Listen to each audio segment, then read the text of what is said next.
creating a world with decent conversations.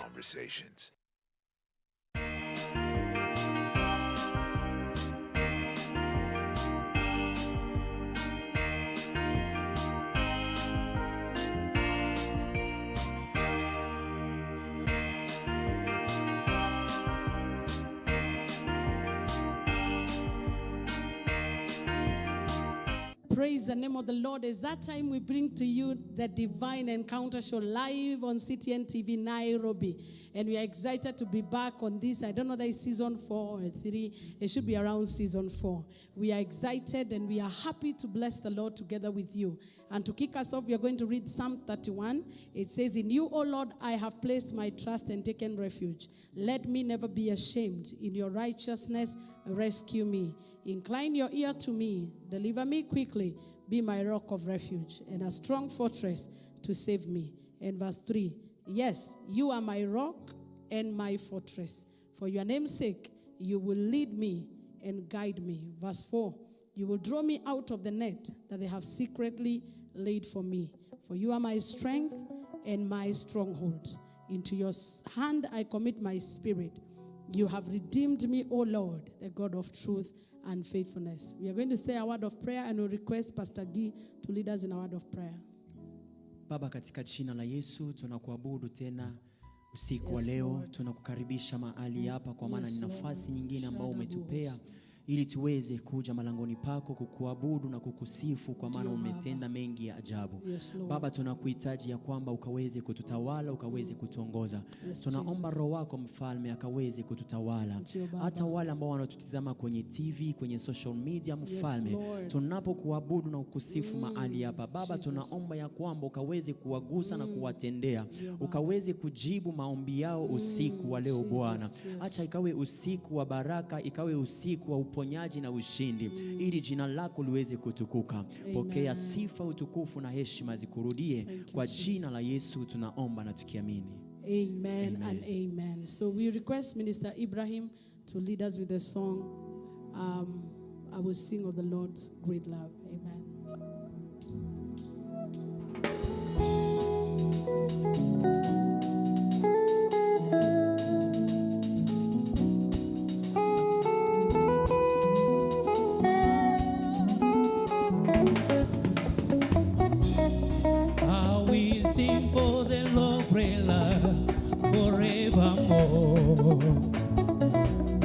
With my mouth I will shout for joy forevermore.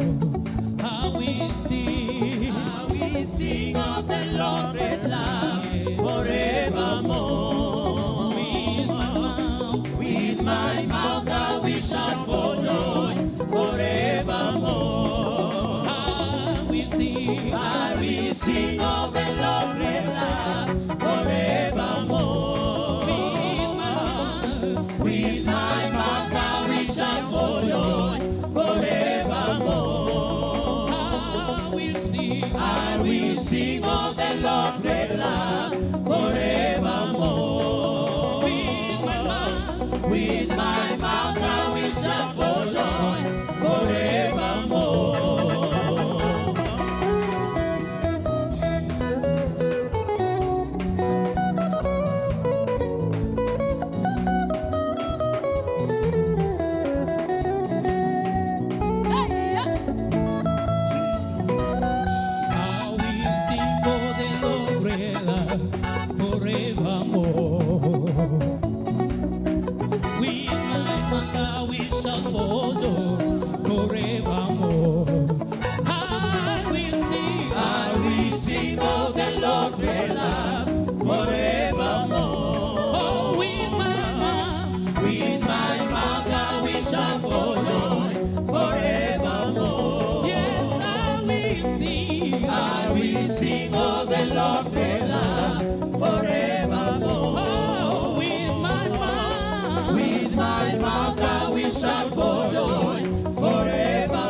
Thank you song. Just to tell God thank you.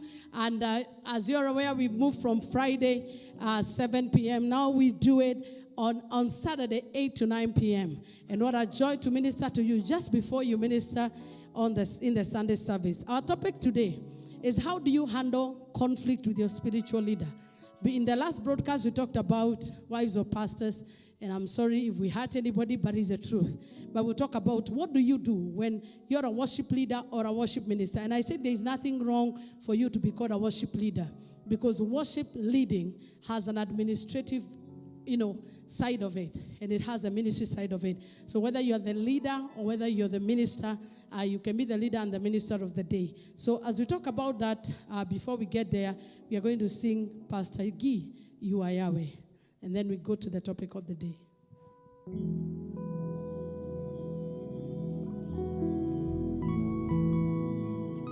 Hallelujah.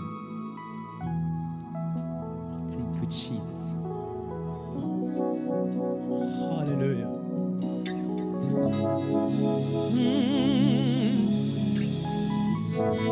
Oh, Yahweh. Oh, Yahweh.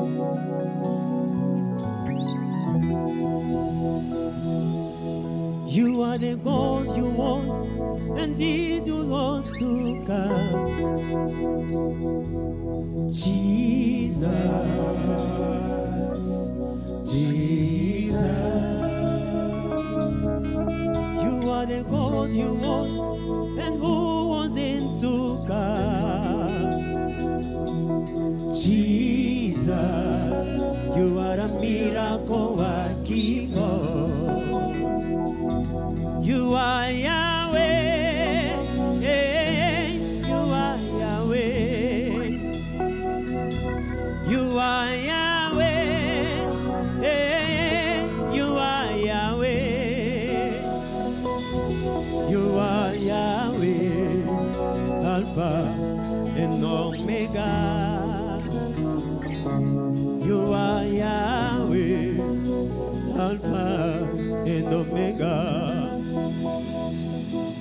You are Yahweh, you are Yahweh. You are Yahweh, you are Yahweh. You are Yahweh, Alpha and Omega.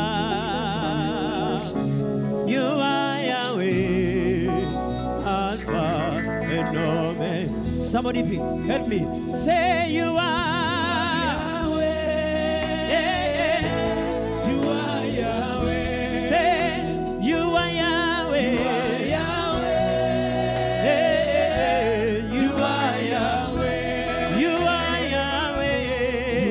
Yahweh. Alpha and Omega. You are Yahweh.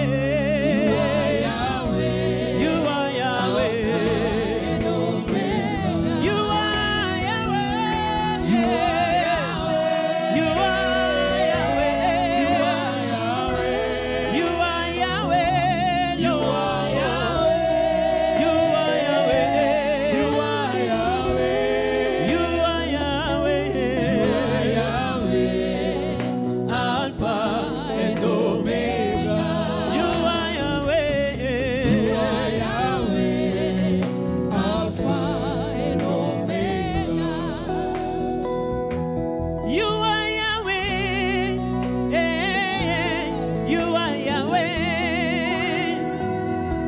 You are not a man, no, Jehovah. You are Yahweh. You never lie, oh Jehovah. You are Yahweh. What you say you will do, yes, Lord, you will do to me. You are Yahweh, Alpha and Omega. You are Yahweh, Alpha and Omega. You are Yahweh. You are Yahweh. Yeah, Lord. You are Yahweh. You are Yahweh. You are Yahweh. You never change. You are Yahweh. You are Yahweh. You are Yahweh. You are Yahweh. You are beginning and the end. Oh, you are Yahweh. Jehovah, Alpha and Omega. You are Yahweh. You are Yahweh. You are Yahweh. You never lie, oh Jehovah. You never change. You are Yahweh. We call you by your name, oh. You are Yahweh. You are Alpha. You are Omega. You are Yahweh. You are Yahweh. You are Yahweh. Hallelujah. Yes, you are Yahweh. Oh, we bless your name, Yahweh. Bless your name, Yahweh. You are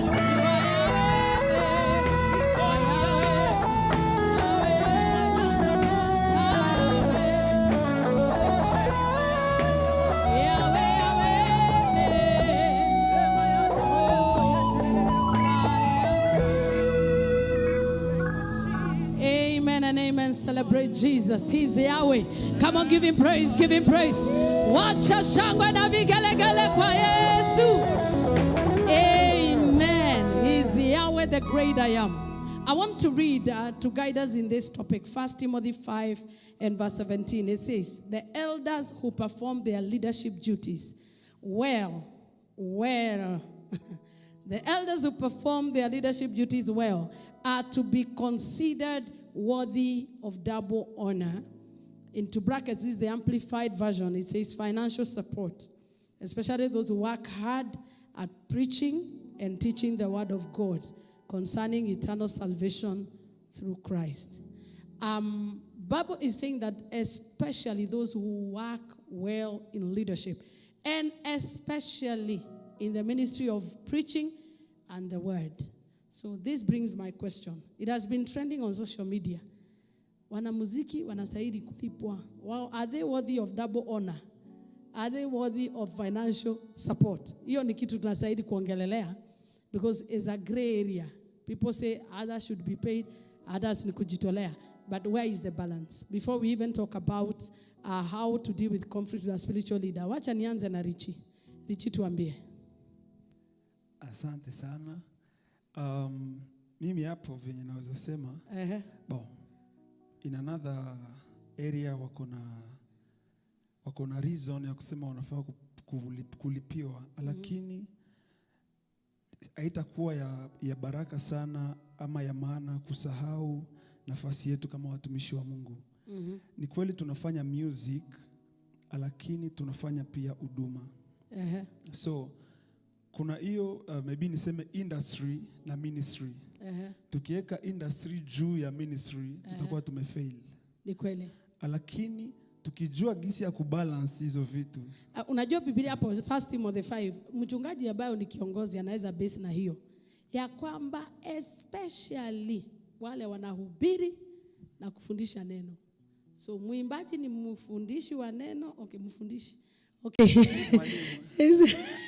He's a worshiper, a teacher and a preacher. Amequalify. Mr. Ibrahim, amequalify hapo? Yeah, because kulingana na hiyo scripture amequalify. Kuqualify. Bo ina depend na vile watu wanaelewa. Haya. Vile understanding ya mtu kulingana na hiyo scripture. Ni kweli. Lakini ukiingia kwa hiyo scripture vizuri, Paul alikuwa anataka kusema kuhusu watu ambao wana serve katika huduma. Katika huduma. Na pengine ningekupeleka katika kitabu cha Nehemia. Nehemia alisema ya kwamba kuna remuneration ama allowances zilikuwa zinapewa waimbaji katika hekalu, zikaondolewa wakati hekalu ilipo bomolewa. And but akasema ya kwamba hakuna sifa ambazo zinaendelea kila siku kwa sababu waimbaji hawapewi remuneration ama allowances. Kuna kategori mbili ya muimbaji, anakuja Sunday ama ibada moja kwa wiki, lakini kuna wale full time. So maybe tuongelee hiyo Pastor G. Kuna utofauti ya kujitolea huduma na kufanya huduma kama kazi yako ya kila siku. Asante sana Ref. Mimi kwangu naweza nikasema ndio kuna utofauti. Yes. Kuna yule ambaye maisha yake ni madhabahu. Ni kweli. Yaani yeye tuseme ako full time in ministry. Akiwa mtu akiwa full time in ministry inamaanisha huko nje ana business yoyote. Ni kweli. So tuseme ibada ikiwa the whole week lazima akue hapo. Ni kweli. So mtu kama huyo mimi kwangu naweza sema ni mtumishi sababu ana serve. Hata kama anaimba but ana preach two songs. Time yake lazima ikue compensated. Yes. Na hiyo ndio difference. Inategemea pia kanisa. Kuna kanisa wanafanya ibada moja kwa wiki. Na hiyo tu imetosha. So muimbaji wa hiyo moja kwa wiki ni ngumu sana useme uwekwe kwa mshahara kwa sababu unatumika maybe 2 hours alafu unaenda. Na hata maybe practice in 2 hours. So, lakini kuna yule mtu kuna ibada ya lunch hour, kuna ibada ya Sunday, kuna ibada 3 kwa wiki, ama kuna kazi zingine amepewa kwa ofisi. Iheshimiwe kama kazi ingine yoyote. Lakini ni important kujua ya kwamba kama huyo ni worship leader ama mwenye yako hapo, hata kama ni mchungaji. Kuna pia wachungaji wa mshahara, kuna waimbaji ambao watumishi ambao wanafanya kazi ya Mungu kwa sababu ni huduma. Ukipewa hiyo allowance isikuwe ndio unafanya unaende hapo. Hiyo ni ya kukusaidia utumike. Kwa sababu kazi ya Mungu ina gharama kubwa. Na saa nyingine utaweza pata maybe uko worth mshahara ya 1200 lakini kanisa ya kuanza. Lazima upunguze upewe hiyo ka 10,000 na uende ukishukuru Bwana. Kama si tulipoanza uimbaji. Amen. Wacha niulize Minister Ibrahim, ni wapi ulienda ukapewa pesa kidogo sana? Mimi kuna wakati nilienda nikapewa avocado. Nikaenda na nilikuwa nimeenda mbali, nilikuwa nimechukua mathiri, nimeenda huko na nimekaa crusade 1 week, nilipewa avocado. Bwana asifiwe. Kaambiwa enda, na sasa hiyo nilikuwa msichana. Si ndio nikwaza? Sasa avocado nitapeleka wapi? Nilikuwa nimejua hapo nimeomoka kabisa. Juu nimeenda nitalipa rent. Nikachukua na deni. The devil is a liar. Okay, Minister Ibrahim tuambie. Mimi naweza sema kuna wakati niliitwa, nilialikwa mimi na wenzangu wengine. Tulikuwa watu wa 4. Tukaalikwa Mombasa. Kwanza hiyo mwaliko ya Mombasa unaichangamkia. Tukaalikwa Mombasa. Nakumbuka huyo pasa alituambia mchukue gari yangu imeshatoka Nairobi. Kwa hiyo yenye ilikuwa iwabebe. Na hiyo wakati tulikuwa tumeingia hapo kwa bishop, tulikuwa tumeingia mahali kwa bishop Mwiru, kulikuwa ibada ilikuwa inaisha saa 6 usiku. Sasa tukaingia tukahaja tumeimba hapo hiyo usiku saa 6, ikafika saa 7 tukaenda tukapanda gari. Basi. Sasa ikabidi pastor akatuambia mlipe tu pesa yenye mko nayo, mkifika huko nitawarudishia. Ikabidi tuchukue pesa yenye tulikuwa nayo, mtu mwingine akatukopesha hela. Ambayo ilikuwa base step hapo kwa Bishop Mwiru. Tukaenda. Tukafika Mombasa. Wakati tulifika Mombasa, huyu pastor alikuwa na chache 2. Alikuwa na chache Mombasa hapo town na chache nyingine ilikuwa Ukunda. Sasa tulikuwa tunaingia huku mchana, tunaenda Ukunda crusade, tunaenda revive. Sasa ilikuwa karibu wiki mzima. Tumetumika hivyo wiki mzima, wiki imefika sasa siku tumemaliza, Sunday tumemaliza. Sasa kangoja. Bwana asifiwe. Amen. Hallelujah. Huyo alikuwa ni mtumishi, alifanya vizuri ama tuambie miujiza ilifanyika. Sasa ikafika saa Monday turudie. Sasa Monday tulikuwa tunarudi usiku. Sasa tuliona gari ya pasi imekuja. Pasa amefika pale ametuambia ingieni kwa gari. twende Mombasa. Tulikuwa tunapangishwa hotel nyingine iko Ukunda. Tukatoka huko tiriri mpaka Mombasa. Kumbe Yasha akatisha tiketi ya gari. Sasa tumekuja tu, ameshalipa gari. Tulifika tu akatwambia wewe ndio Ibrahim, tiketi yako. Na gari inataka kwenda. Sasa ni mkora kweli. Sasa akachukua bahasha, akatupatia bahasha, akatwambia tuingie kwa gari. Sasa tukaingia kwa gari. Tunaanza kuitwa kwa gari, watu wanaanza kwenda Nairobi. Tumepanda gari. Sasa tuko kwa njia. Tufungue bahasha. Haitoshi hata ile fare yenyewe tulikopesha huko Nairobi kwenda. Na alikuwa sawa huyo pastor. Tukasikia kabisa tumeshushika moyo, lakini tukajipa tu moyo, tukasema ni huduma ya Mungu. Mungu aangalie kazi yetu tumefanya. Tumekuhurumia sana. Lakini hauko peke yako. Sisi afadhali wewe ulipanda basi ukaenda kwa beach. Si ni avocado na umelala kwa baridi. Kwanza tulikuwa tunalia cartons.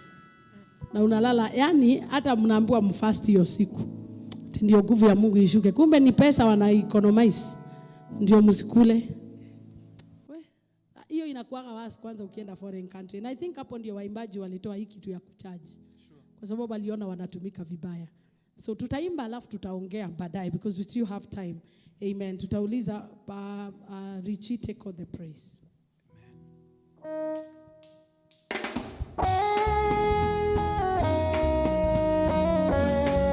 We praise you, Jesus.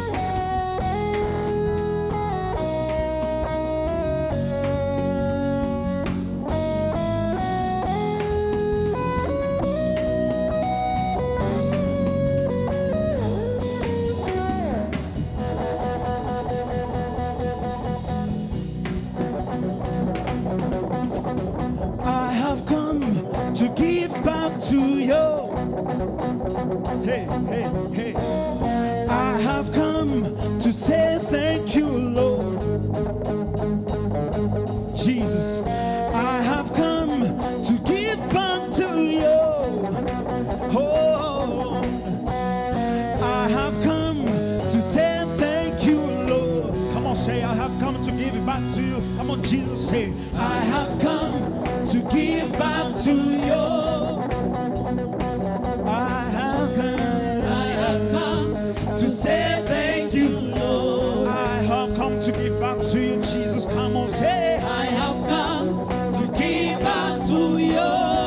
I have come to say thank you, Lord. I have come to say thank you, Lord. Take all the praise, take all the praise. Oh, take all the praise. Take all the praise you deserve. Take all the praise. Take all the praise. Take all the praise. I have come on, say, I have come to say thank you, Lord. Take all the praise. Take all the praise. Oh, take all the praise.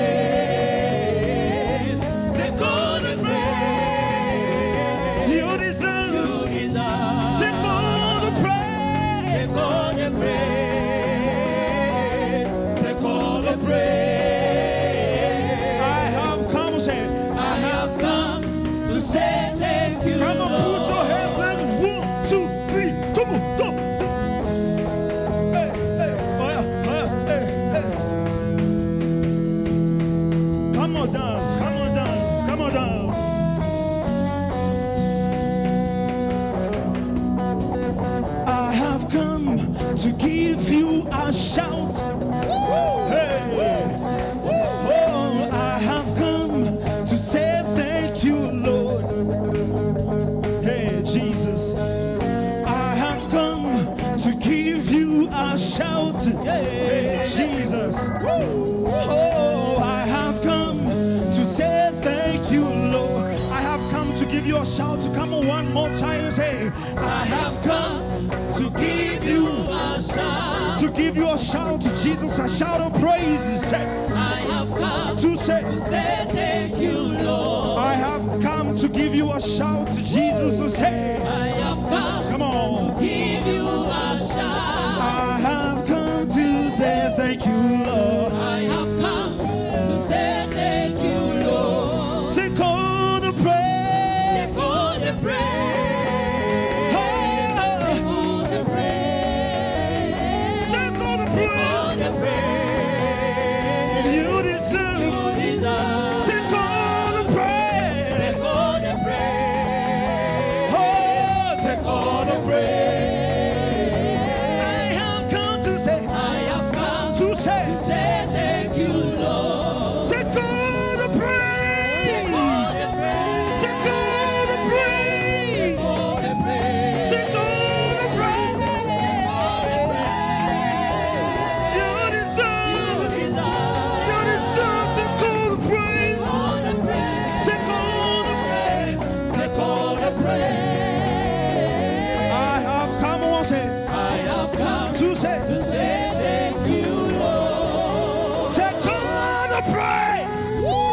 praise. Hey, I have come, say, I have come to say thank you, Lord. Wow. We have come to say thank you, Lord. As we go for the break, remember we are talking about how do you deal with a conflict with your spiritual leader. See you after the break. Take all the praise. Take all the praise. Take all the praise. Take all the praise. Take all the praise. You deserve. Take all the praise. Take all the praise.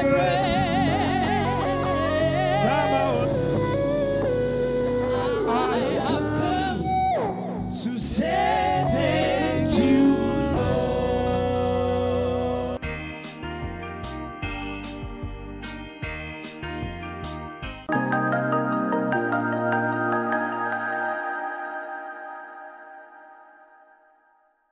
House of Judah Ministry presents Kegosho Express, hosted by Reverend Ruth Wamuyu every Friday from 6 p.m. to 8 p.m. at Victor's Assembly Church, Nairobi, located along Casino Cinema along River Road. It will be aired live on CTN TV and CTN Facebook page. Kegosho Express, an evening like no other. Dear our esteemed viewers, for complaints and suggestions, please contact us on 0728-316-317 or email us on info@ctn.co.ke. CTN TV, creating a world with decent conversations.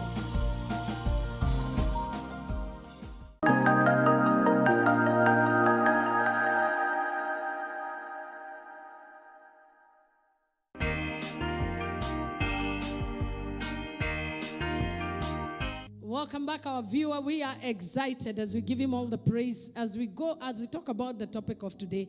And wherever you are, chat with us and talk with us briefly, at least for 5 minutes, and then we go to a period of just dancing and praising before God.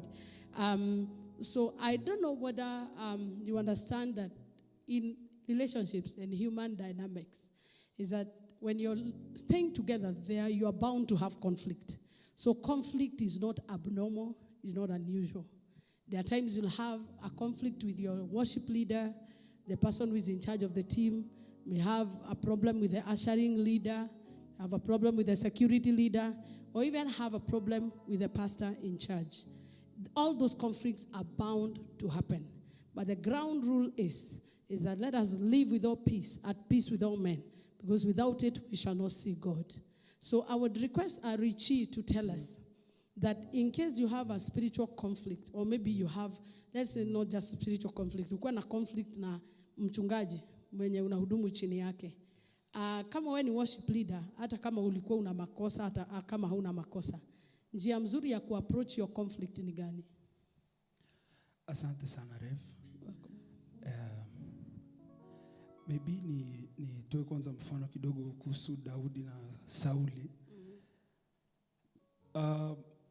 Daudi hakuwa na shida yoyote wakati Sauli alikuwa anamtafuta chini na juu. Lakini kitu moja ambayo Daudi alielewa, alijua kwamba as long as this is my leader, siwezi fanya chochote kibaya kutokana na mimi, lakini kama niko tu chini ya mamlaka yake, nafaa kumheshimu. So kama unajua maybe your pastor wako amepotoka, amekuongelesha vibaya. Amekuongelesha vibaya. Kuna namna ambayo unaweza kuhandle hiyo kitu. Ya maana kwanza ni kitu ambayo itamata sana ni your attitude. Yes. Your attitude kwa kulingana na venye amekuongelesha. Ukijua ku control your attitude, hata kikwambia no, kama kwa mfano mtumishi Ibrahim alikuwa anatuambia hapo nyuma mfano mwingine hivi, hata kuna pastor alimfunza toka hapa nisikuone sababu ya kuchelewa. Sababu ya kuchelewa. Naelewa kunaendaga hivyo. Yes. So haijalishi mchungaji wako amekuongelesha namna gani. Attitude yako ndio attitude yako inaweza fanya moyo wake iregee, ama yeye mwenyewe ajihukumu ndani yake, aseme huyu mtu hakustahili kuambiwa hivyo. Ya kulingana na attitude yako. Na pia attitude yako unaweza kuwa uko na sheria, lakini attitude yako inafanya ukose hiyo sheria. Ni kweli. Yeah. So na ni vizuri kuelewa pia ukiwa kiongozi ama ukiwa worship leader, one of the great temptation na kuanga nayo ni kiburi. Nakumbuka mahali nilikuwa naabudu nikiongoza ibada, mpaka watu wanaanza kuanguka na viti, kuna watu wanaponywa. Na sasa hiyo nilikuwa kitu 19 years. Yaani natembea na nguvu za Mungu. So unaona 19 years umempea power. Sikujua inaanza kuingia ndani. Nilikuwa nashushwa mbele ya watu. Nashindwa ule the anointed woman of God. Sasa vile nimeambianishwa. Then napelekwa nyuma ya hema naambiwa umezoea kuongoza sana, uongozi. I did not know ya kwamba yeye pia alikuwa ananiweka kama dipstick. Vile unaikaga kwa oil. Ndione kama kuna kiburi ndani. Na by the time alikuwa amemalizana na mimi, hiyo kiburi nilikuwa naionea 18. Kwa Wakikuyu wanasemaga 18. Yaani unaiona unakimbia. Nika-realize that it's not about me, it's about God. Now, it was not done in the most nice way, because sometimes kiburi hainaga lugha. Kiburi sometimes ni kiudu though, unarafiwa hapo mpaka unasoba hapo. Hiyo iliwa kwangu, lakini kuna mwingine akifanyiwa hivyo, moyo wake unaisha nguvu. So Minister Ibrahim, tuambie ni vitu gani tuseme kwanza ambazo zinaweza fanya mtofautiane na your spiritual leader? Kuna mambo mengi sana ambayo inaweza fanya msielewane. Maybe unaweza tupea matatu. Kitu moja unaweza kwa labda wewe upande wako labda kuna shida, hauheshimu sheria ambazo zimewekwa. Yes. Umechelewa kama ni mazoezi ama kuja kanisa, unakuja kulidi ibada, unakuja late. Na unajua mtumishi wa pastor wako hataki mtu achelewe kwa ibada. Anataka mtu akuje mapema apate time ya kuomba kisha sasa ndio ushike microphone uongoze watu. Sasa unakuja huko umechelewa na unakuja tu upande unatolea jasho kwa madhabahu. Mtumishi mkubwa amefika.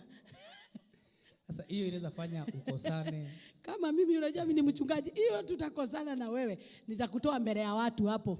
Wewe acha niponyage vidonda baadaye. Nikuone tu. Tunakuja tu umejiswetisha, unakuja umechukua okay, nimekuelewa. Hiyo ni njia moja. Kama kuna sheria ama kuna vitu unafanya zinafanya wewe ukose mahusiano mazuri na maybe mavazi. Kukaa kwa ibada mpaka ishe, usikizi neno, uko Facebook, ukiwa kanisani, hauvai vizuri, hautii sheria and many more. Na pia nao wachungaji wana kasoro zao. Kwa sababu nao pia ni watu. Pia nao ni watu. Hiyo richi unaiongea na moyo mkubwa. Kabisa. Hebu ongea. Mimi kuna mali nilitaka ku lead praise. Lead praise na worship 2 hours. 2 hours. Yes. Sasa wakati watu wamebarikiwa kabisa. Alafu wakati tulimaliza hivi bishop akapanda kwa madhabahu. Akasema na vijana wa siku hizi wanachoka haraka. Yaani akatuka kitu amefanya hapa wana sweat hivi. Sisi tulikuwa tunaimba hours. Yaani hautahesabu. Nyinyi mna yani nikasema my God. Na hiyo umeimba mpaka Kikongole yote. Umemaliza. Yote kabisa, miguu imesharegea. 2 hours. Alafu pia ni vizuri sana at least kupatia worshipers maji. Tafadhali. Na mimi pia nitarekebisha hiyo. Sijui kama bado nawapea. Kama siwapei nitarudisha. Na ikiwezekana wapatie snack. Especially kama ibada zimerefuka. Ni ibada mrefu. Kwa sababu pia wao ni watu. Wewe kama mchungaji utaenda upewe refreshment mahali huko. Utapewa maji. Lakini worshiper atamwaga jasho hapo. The best way you can appreciate what they have done, wapatie at least maji. Kama si maji, wapatie tu tissue. Just be sensitive. Sikuwe kama huyo mchungaji wa Richi. Kama si tukiwa vijana tulikuwa tunaimba. Yes, sisi. Yaani anaonyesha kama hao wanatoka. Na hiyo ilikuuma sana. Nikasema Mungu wangu. So basi kama wanatuma hata maji basi wa appreciate. Kweli. Waseme wanafanya kazi nzuri. Hata anyamaze tu ni sawa. Anyamaze basi. Pastor wewe naona pia kuna vitu kwa ushaiona kama hiyo, yani pastors behaving badly kwa worship leader. Yes, pastor, ni mingi sana nimeona. Maybe ningegusa tu kidogo, ningesema ya kwamba okay, wakati leader anaimba ama praise and worship wanaimba, ni vizuri pia mapasta ku appreciate, yani si lazima pesa. Kuwapea tu pongezi, mmefanya kazi nzuri. At least hiyo inatiaga mtu moyo, anajua hajafanya kitu ya kubahatisha.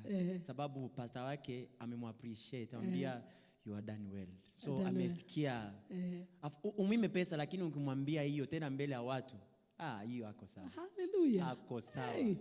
Kama ni mchungaji una watch, hata mimi nitatia bidii kwa hiyo. Sababu mimi kukiharibika singoja yagi. Kiharibika inakuwa hapo hapo. Sasa nitaadapt hiyo ingine. Ya kukikuwa kuzuri nasema leo mnaimba. Lakini pastor unamuonaga tu kukiharibika. Nyinyi mko kwa mwili, hamwambi. Now of course it's the easiest way ukiwa pastor, but pia tujifundishe ku appreciate. So I appreciate you. Kwanza niseme mnafanya vizuri. Wana vyombo hatujawa appreciate. We appreciate Alfred. We appreciate Derico, Dani Maundo, and praise. And of course the wonderful CTN crew wako behind the scene, working tirelessly. The people in the studio, we appreciate you. And of course we appreciate God. So tungetaka kuingia to the next, and Minister Ibrahim anataka kusema achwe aimbe. So hata kama kuna conflict bado tunaendelea kuimba. Amen.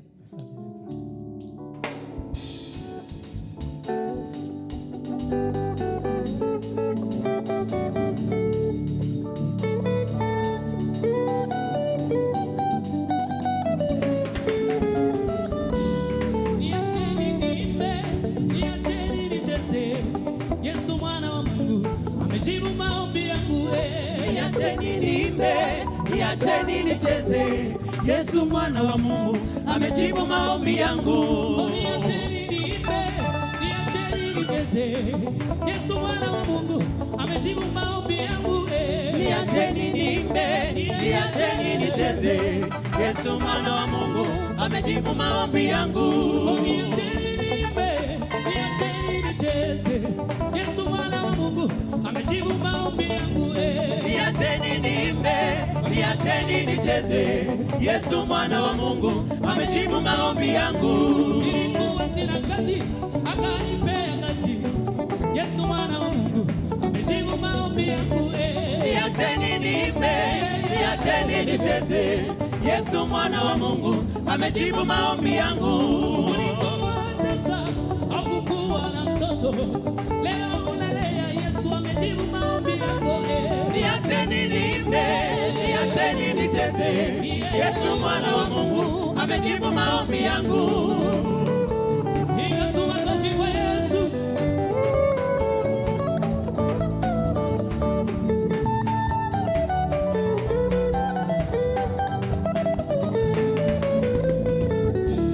Niacheni niimbe, niacheni nicheze. Yesu mwana wa Mungu amejibu maombi yangu. Niacheni niimbe, niacheni nicheze. Yesu mwana wa Mungu amejibu maombi yangu. Nilikuwa mgonjwa, yeye akaniponya. Yesu mwana wa Mungu amejibu maombi yangu. Niacheni niimbe, niacheni nicheze. Yesu mwana wa Mungu amejibu maombi yangu. Niacheni niimbe, niacheni nicheze. Yesu mwana wa Mungu amejibu maombi yangu. Niacheni niimbe, niacheni nicheze. Yesu mwana wa Mungu amejibu maombi yangu. Nani anajibu maombi? Yesu amejibu maombi yangu. Yesu anajibu maombi. Yesu amejibu maombi yangu. Yesu anajibu maombi. Yesu amejibu maombi yangu. Nani anajibu maombi? Yesu amejibu maombi yangu. Nani anajibu maombi? Yesu amejibu maombi yangu. Yesu anajibu maombi. Yesu amejibu maombi yangu. Yesu anajibu maombi. Yesu amejibu maombi yangu. Yesu anajibu maombi. Yesu amejibu maombi yangu. Yesu anajibu maombi. Yesu amejibu maombi yangu. Yesu anajibu maombi. Yesu amejibu maombi yangu.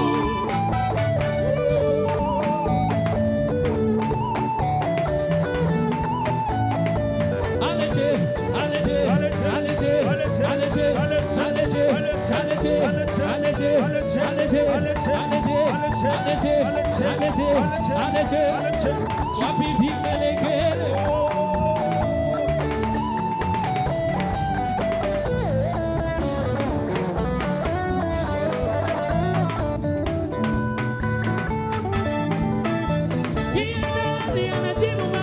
Yesu amejibu maombi yangu. Yesu amejibu maombi yangu. Yesu amejibu maombi yangu. Yesu amejibu maombi yangu. Yesu amejibu maombi yangu. Yesu amejibu maombi yangu. Yesu amejibu maombi yangu. Yesu amejibu maombi yangu. Yesu amejibu maombi yangu.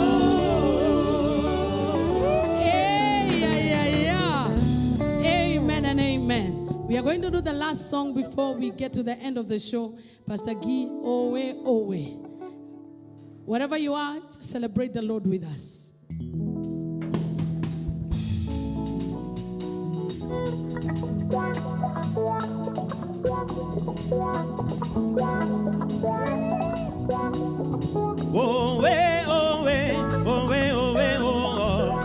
He's the God of miracles, hallelujah, say.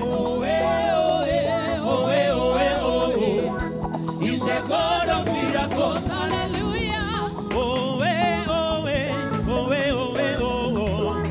He's the God of miracles, hallelujah, say.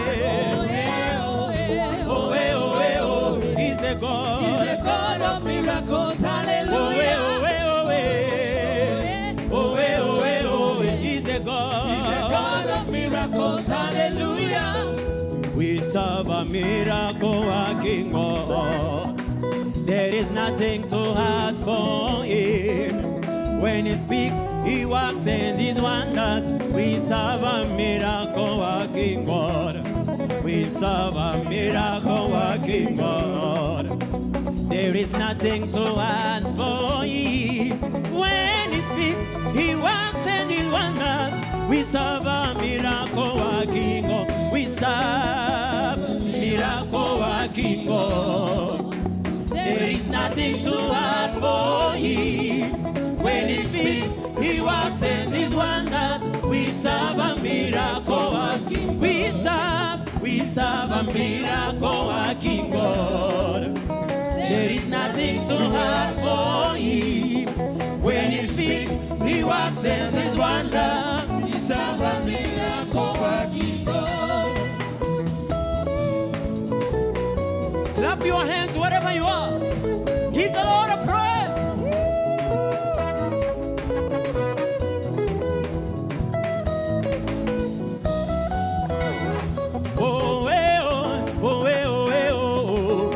He's the God of miracles, hallelujah, say, He's the God. He's the God of miracles, hallelujah.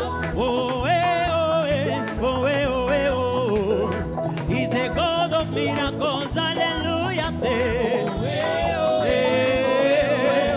He's the God. He's the God of miracles, hallelujah. Say hallelujah, hallelujah, hallelujah. He's the God of miracles. God of miracles, hallelujah. Say hallelujah, Hallelujah. hallelujah, Hallelujah. He's the God of miracles. He's the God of miracles, hallelujah. Hallelujah, Hallelujah. hallelujah, Hallelujah. He's the God of miracles. He's the God of miracles, Say hallelujah. hallelujah, Hallelujah. hallelujah, Hallelujah. He's the God of miracles. He's the God of miracles, hallelujah.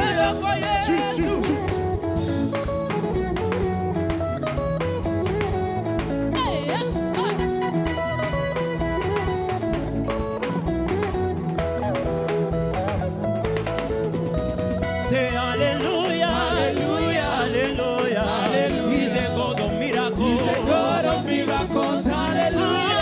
Hallelujah, Hallelujah. hallelujah, Hallelujah. He's the God of miracles. He's the God of miracles, Say hallelujah. hallelujah, Hallelujah. hallelujah, Hallelujah. He's the God of miracles. He's the God of miracles, hallelujah.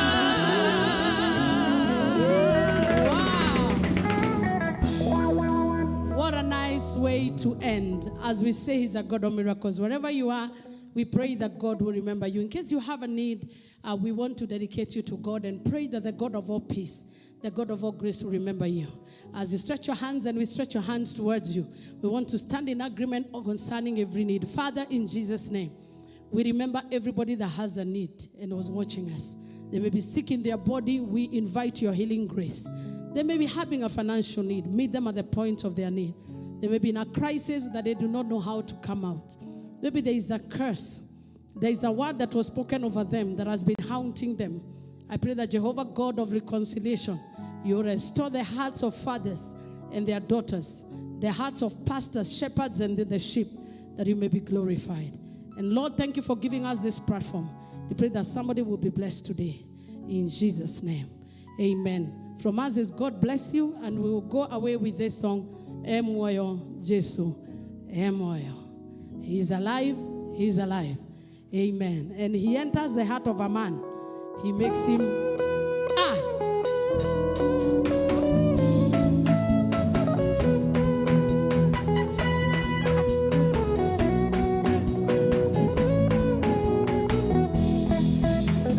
Emoyo Jesu, Emoyo Toine.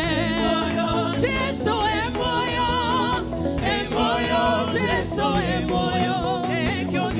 Nane todo. Emoyo. Jesu